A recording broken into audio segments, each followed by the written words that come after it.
Hey everyone, it's Pearlescent Toys, back in today's video with another Marvel Legends action figure review, and today we are looking at Venom and Carnage from Venom, Let There Be Carnage. Here's a look at the back of the box for both, and it's different between the two. That's pretty interesting. Yeah, without further ado, let's get into the review. Love the bones protruding out through the symbiote, and just the weird looking toes he has. Yeah. It just looks so weird. I mean, it makes sense. It makes more sense than him having shoes like his regular Venom counterparts. And I kind of appreciate that. It really adds to like the alien look of the character. Those pinned joints, really wish they had updated it for today, like added some pinless joints. Hasbro definitely have the means to do it, but they just decided to not. As you can see all throughout the sculpt, like the veininess and the musculature are just on point. It looks so grotesque. Oh, speaking of grotesque, ooh boy. There really isn't much to say about the paint apps throughout this figure, but the sculpt is just insane. It looks so incredibly lifelike and very accurate to the movie as well. This U cut right here and the mid diaphragm joint. I always love the figures that have these. That separation right here between the upper and lower torso looks seamless. Now, this isn't the fault of the Marvel Legends team. The design for Venom in the movies, in the torso at least, is just god awful. So a few years back, they came out with a version of Venom for a Null 2-pack. That Venom was really awesome as it came with wings that you could plug in to the peg holes on the back. I'll bring that guy in for the size comparisons portion. There's nothing for these peg holes to cover. It interrupts the white veins a little, but like who cares? Again, musculature looks great. And the arms too. Really wish we got pinless. The sleekness, the oiliness, the veins, man, it just all comes together so nicely. White veins by the hands, sure. Overall, a very well executed sculpt, I would say. Now, going over the accessories, first up is this smiling head sculpt. He also comes with this second head sculpt with his tongue sticking out. Love the paint apps for the teeth and the eyes and the furring of the muscles up here between those eyes. And of course that tongue. Oh man, that looks so nasty. Oh, and I love the muscles showing underneath right here. Yeah, honestly, just a really sick looking head sculpt. He also comes with 2 fisted hands and 2 open hands. And last but not least, he comes with his little tendrils. They just plug in very effortlessly into his back. And here they all are on Venom. And yeah, I think, I mean, they're cool.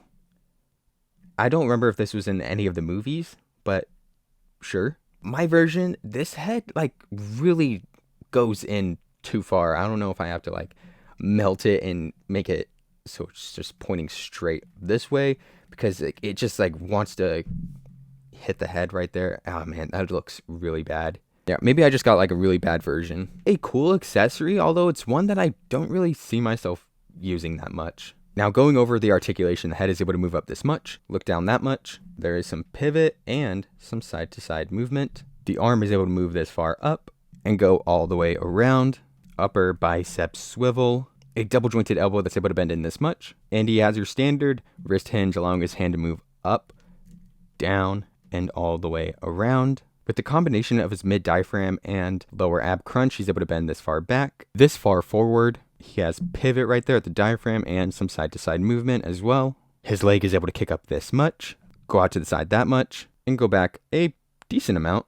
He has upper thigh rotation, a double-jointed knee that's able to bend back this much, and his foot is able to move this far down, a tiny bit up, and now on to the size comparisons. And first up is the 2 movie Venoms next to each other. There is a very stark difference between the 2 patterns, the 2 white veins on each figure. This one is a lot more thin, whereas this one is a lot more wider, not whiter.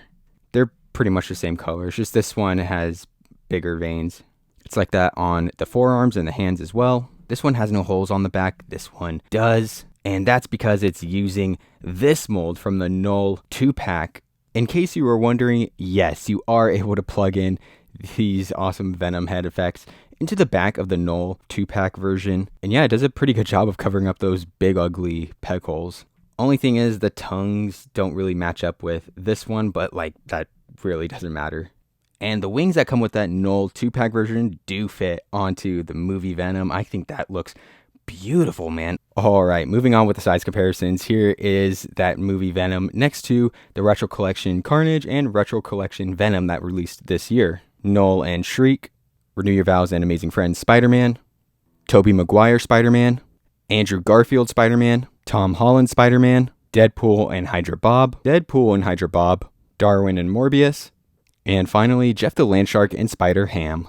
But kicking things off with the sculpt and paint apps, we have the feet, and unlike Venom, these ones have these sharp protruding nails out of each toe. And there's this black paint and it's just shadowing all throughout. He also has these tendrils sticking out here and there. And a lot like Venom, he also has like this veininess, this texture all throughout the sculpt. He has some big tendrils sticking out through the side. Overall, I just love the lankiness of his muscles and the shape of it. Especially as you move up, it looks like there's like portions of it that are missing. It's just insane. Oh wait, let's look at the butt. Again, I love the unevenness and like what seems to be like missing portions to the musculature of the figure. It makes it look more alien, and the lankiness. This figure is in musculature about the same size, if not a little bit smaller than Venom. However, he is a whole lot taller. But looking at the back, there's just nothing here. There's nothing in terms of paint, except for this upper part where it connects the neck to like these pegs right here. It's like that for the back of the arms as well. You only get some paint apps on the front. It's like that for the back of the arms as well. It's like that for the back of the arms as well. It's like that for the back of the arms as well. More tendrils sticking out though. Now let's go into accessories, starting with the smiling head sculpt.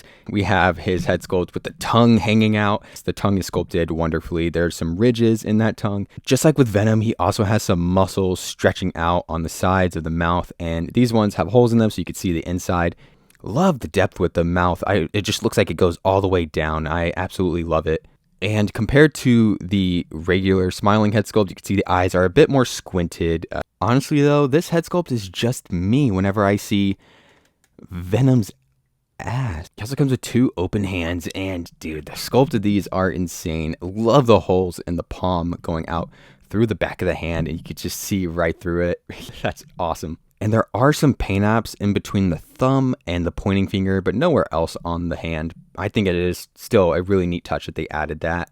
He also comes with some symbiote weapons that plug in to where his hands go. I wouldn't even know what to call this. A knife, dagger, axe. Same on his other hand. This one has paint apps, that gray, black paint apps on both sides, right here and right here. But this one only has it on the top. And there's like holes all throughout it, and the veininess, just the tendrils. Yeah, it's insane. Even more symbiote weapons with the tendrils that plug into those peg holes on his back. These are sculpted awesomely. I really can't do them justice. Like, man, oh man, do they look great. There's some holes in there. Again, that's that oiliness, that yuckiness of the symbiote. My only gripe with the tendrils is that I wish it continued with the black shadowing all throughout. But still, they just look so freaking good. For articulation, these pieces, oh my god, it has swivel at the end. I was just going to say, like, it has bendy wire in it, so you're able to move it anywhere. Really wish Venom also had this for his accessories. As I just found out, it also has swivel at the end, so you're able to rotate these weapons on this side as well. Not for these ones, though. But the ones up top, yeah, you're able to rotate these. His head is able to move up this much and go down that much. He has pivot, some really good pivot, and some side-to-side movement. He's able to move his arm this far up. He has rotation at that shoulder, upper bicep swivel, a double jointed elbow that's able to bend in this much, and your standard wrist hinge, allowing his hand to move this far up, this far down, and move all the way around. With the combination of that mid diaphragm joint and that lower ab crunch, he's able to bend this far back and this far forward. He has pivot at the diaphragm and some side-to-side movement. His leg is able to kick up this much, out to the side that much, and can go back a decent amount. Upper thigh swivel, a double jointed knee that's able to bend this far back, and his foot is able to move this far down, this far up, and he also has some All right, now time for the size comparisons, and here we have Carnage next to Venom from the first movie and Venom from Venom Let There Be Carnage. Here he is next to Retro Collection Carnage and Retro Collection Venom that released this year. Null and Shriek, Renew Your Vows and Amazing Friends Spider-Man, Tobey Maguire Spider-Man, Andrew Garfield Spider-Man, Tom Holland Spider-Man, Deadpool and Hydra Bob, Deadpool and Hydra Bob, Darwin and Morbius, and finally, Jeff the Landshark and Spider-Ham. Alright, time for my final rating and my overall thoughts. First up with Venom, I think I'm going to give him a 7.5 out of 10. I'm going to give him a 7.5 out of 10. This figure doesn't really do a whole lot for me in terms of like improving upon the original. Try to innovate, try to update that older version by adding those tendrils that are able to connect to his back, but they just don't really do a whole lot for me. I could see people being big fans of these pieces, but me personally, I'm just not that big on them. These things not having bendy wire in them really hurts a lot. I think that would have made me actually like the pieces more. So yeah, 7.5 out of 10. Now moving on to Carnage. I'm going to give him an 8.5 out of 10. I'm going to give him a full point higher than Venom. Let's begin with the cons. First of all, this design. Not a big fan of Carnage being taller than Venom. I dislike it very heavily. And the missing paint apps through like very vital parts of the action figure, like the back and the tendrils, that's a bummer. But everything else about this figure is great. Love the articulation. It is just moves so fluidly. And yeah, those tendrils, the bendy wire in them, they just look so awesome when plugged in. And his extra symbiote weapons that plug into his hands, even better. The neutral hands he comes with, those look amazing as well. Although I'm not a big fan of this iteration of the character, I'd have to admit it's a great action figure. So yeah, 8.5 out of 10. But yeah, that'll do for today's video. I hope you guys enjoyed. Comment down below what you thought about these figures and what you thought of the new movie too. I would love to see your guys' opinions, and while you're at it, please like and subscribe and share with a friend. Anything you can do to support the channel will be greatly appreciated. And with that, I will see you in the next one.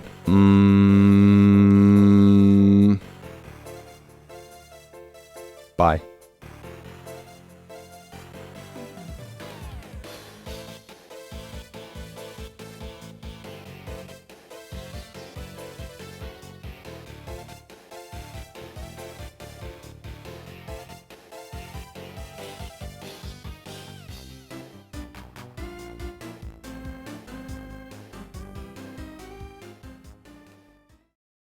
He also comes with this Now, I was hetero before this review, but now I think I'm questioning alien goop.